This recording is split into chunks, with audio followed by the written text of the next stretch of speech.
In June 22, 2025. A seemingly ordinary date, but one that will alter the course of history. Before dawn, as the first rays of sunlight touch the horizon, the world is jolted awake. The Pentagon announces precision strikes on Iran's nuclear sites. The news spreads like wildfire, igniting a global debate.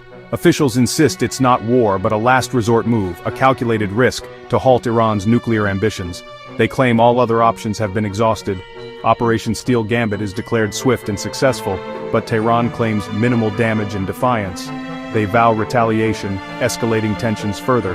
This is a fictional scenario, a strategic exercise to explore the consequences of such a decision, to understand the potential ramifications of a preemptive strike.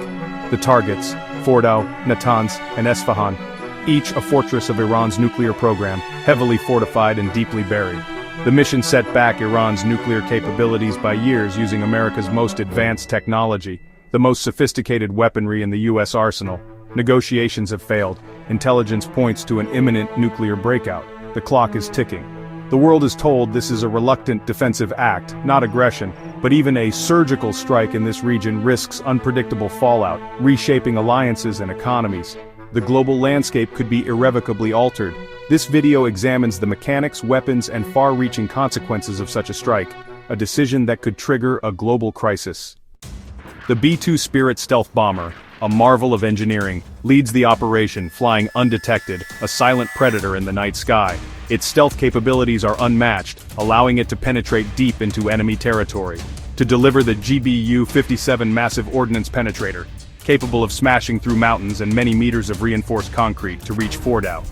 This bunker buster is designed to neutralize even the most heavily fortified underground facilities.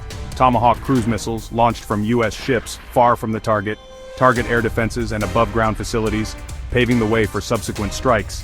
Clearing the way for bombers, F-22 Raptors and F-35S secure the skies, ensuring air superiority, hunting enemy aircraft and missile sites, eliminating threats before they can react, to protect the strike force and ensure mission success. Each weapon is chosen for its precision and power, carefully selected for its specific role in the operation, aiming to cripple Iran's nuclear infrastructure with pinpoint accuracy, in a single, coordinated blow designed to inflict maximum damage. The operation relies on speed, stealth, and overwhelming force to minimize resistance and maximize surprise, catching the enemy off guard. Yet even with advanced technology and careful planning, the risks of escalation and collateral damage remain high, a constant shadow over the mission. The tools of modern war promise precision, offering the ability to strike specific targets, but never guarantee control over what comes next. The future remains uncertain. This is the arsenal behind Steel Gambit, a force to be reckoned with. In the aftermath, information becomes a weapon.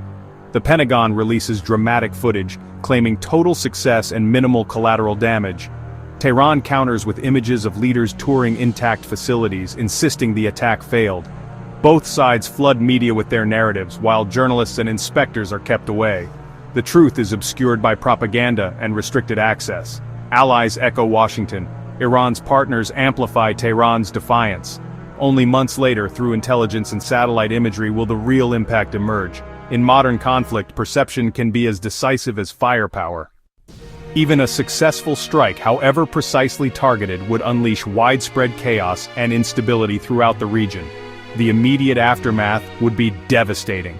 Civilian casualties would be tragically high, and the environmental fallout from destroyed nuclear sites, whether intentional or accidental, would be severe and long-lasting, contaminating the surrounding areas with radiation.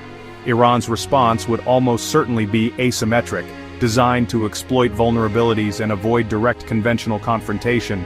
This would involve activating proxies like Hezbollah and other militia groups across the region, escalating tensions in multiple countries simultaneously.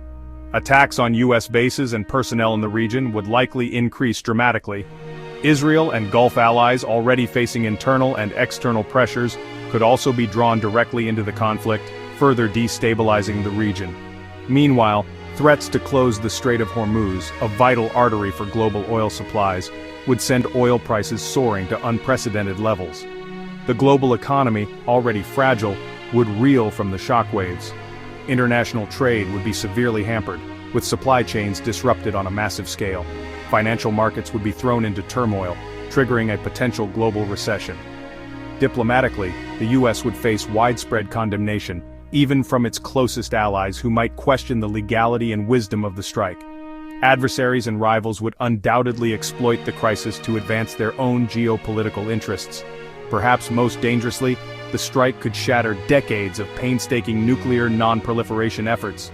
This could prompt other nations, fearing for their own security, to seek their own nuclear deterrence, leading to a dangerous new arms race.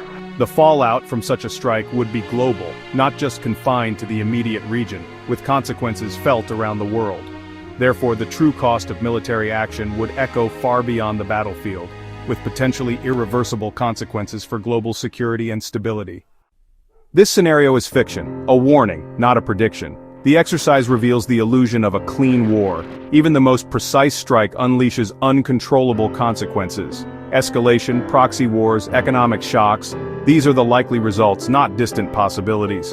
The interconnected world means regional conflict quickly becomes a global crisis. The lesson: diplomacy, though slow and imperfect, is far less costly than war.